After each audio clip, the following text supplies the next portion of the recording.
Elewi kwa nini gavana huyu bwana spika anaogopa kuja katika bunge letu hili. Nini anaficha ambayo anaona kwamba hawezi kuja kutujielezea bwana spika. Mimi naomba hatua kali chukuliwe.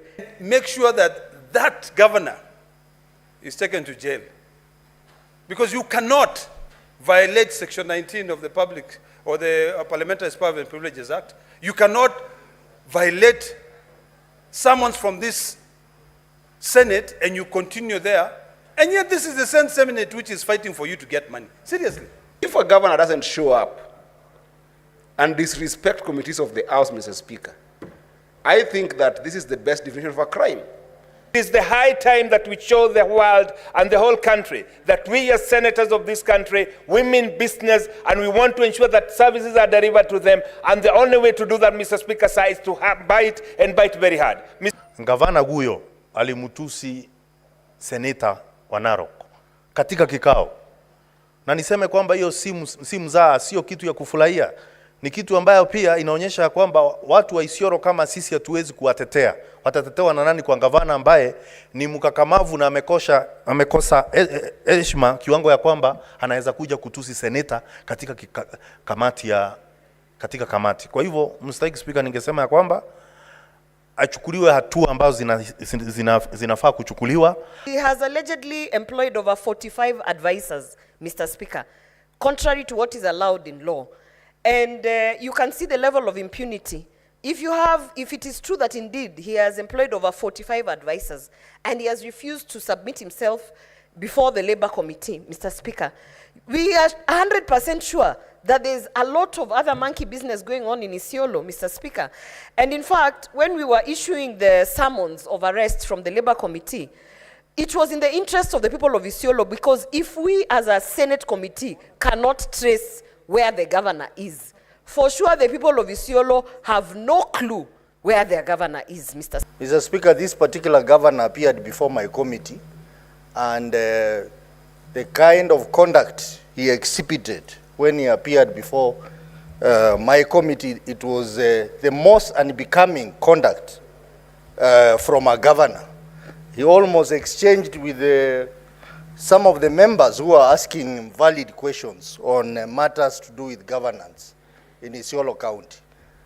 Mr. Speaker, you remember that in this House I sponsored a bill, an amendment to the Powers and Privileges Act, where I said that we need to enhance the fine from 500,000 to 2 million shillings, and also put in provisions on how the arrest can be executed.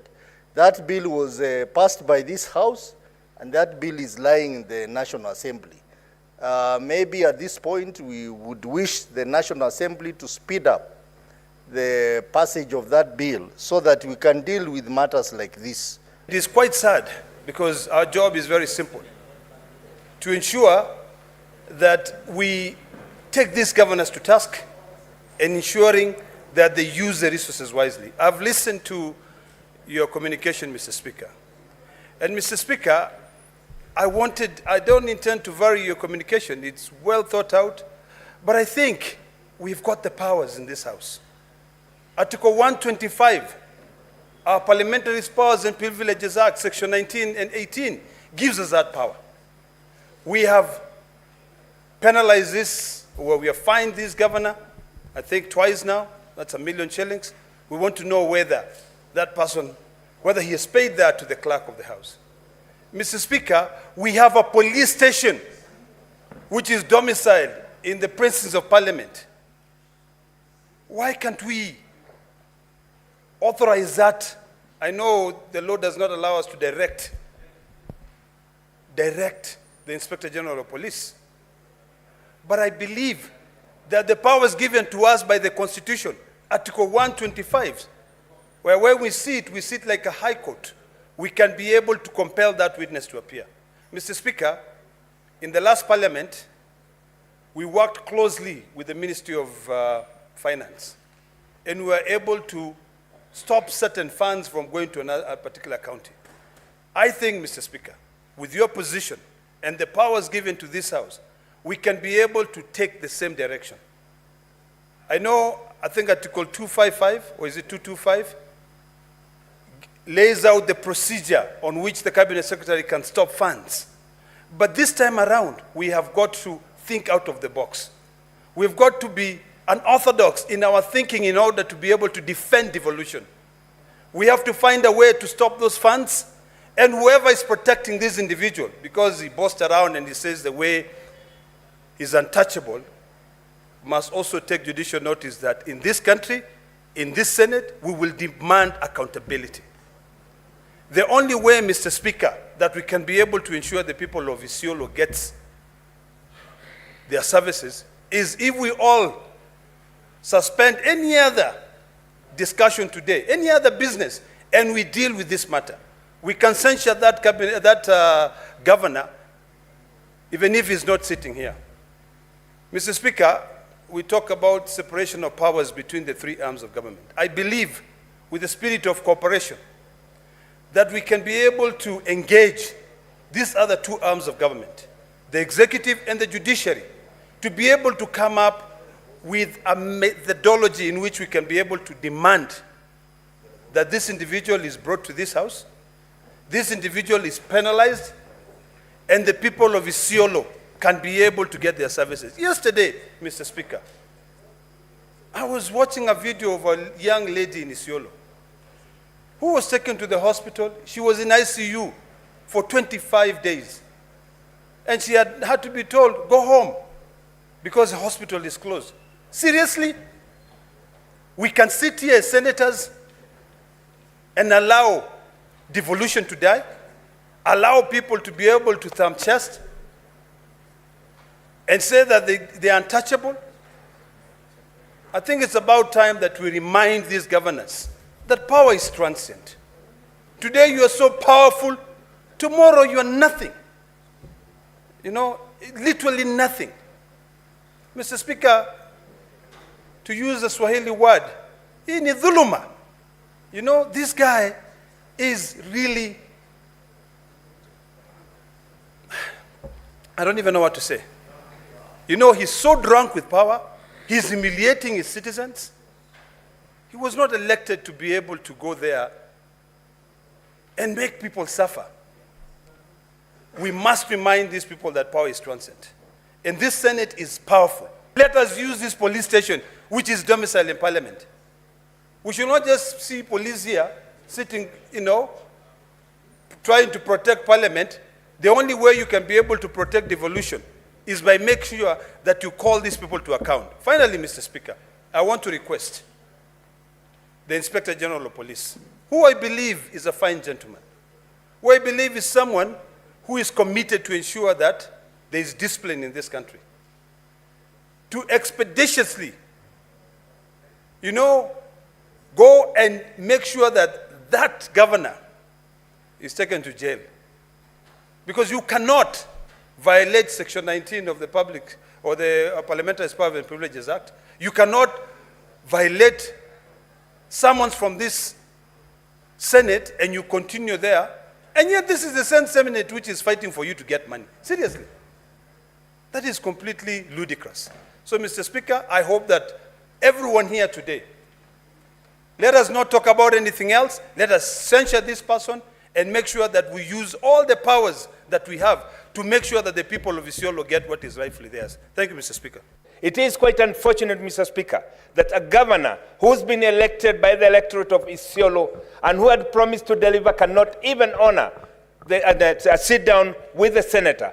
And this, Mr. Speaker, sir, it is the only way to ensure that we deliver a service to our people through collaborative, participatory approach that requires the leaders to sit down together, reason together, and come up with an amicable working solution that addresses the issue of our people. The governor of Isiolo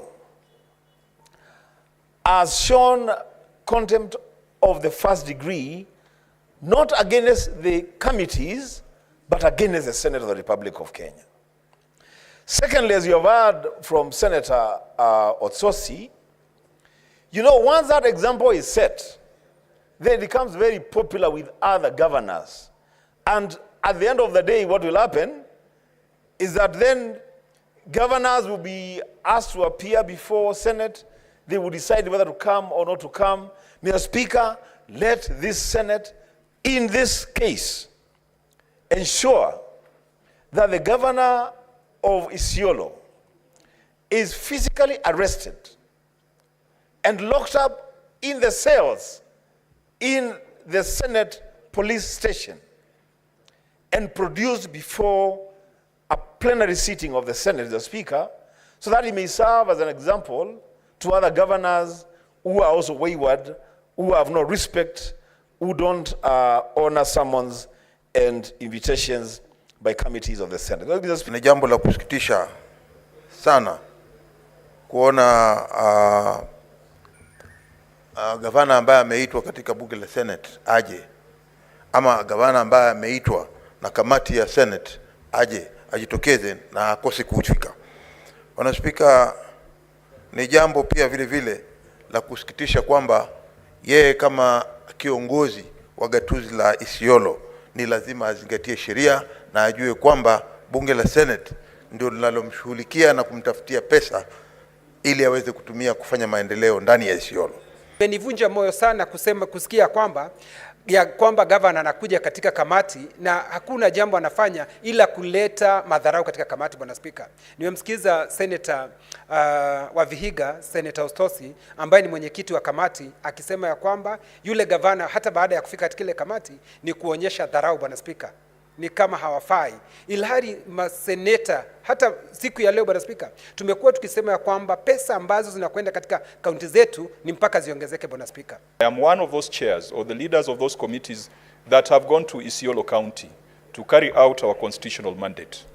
Mr. Speaker, when the Public Accounts Committee landed in Isiolo, we were scheduled to have our meetings at the Isiolo County Assembly.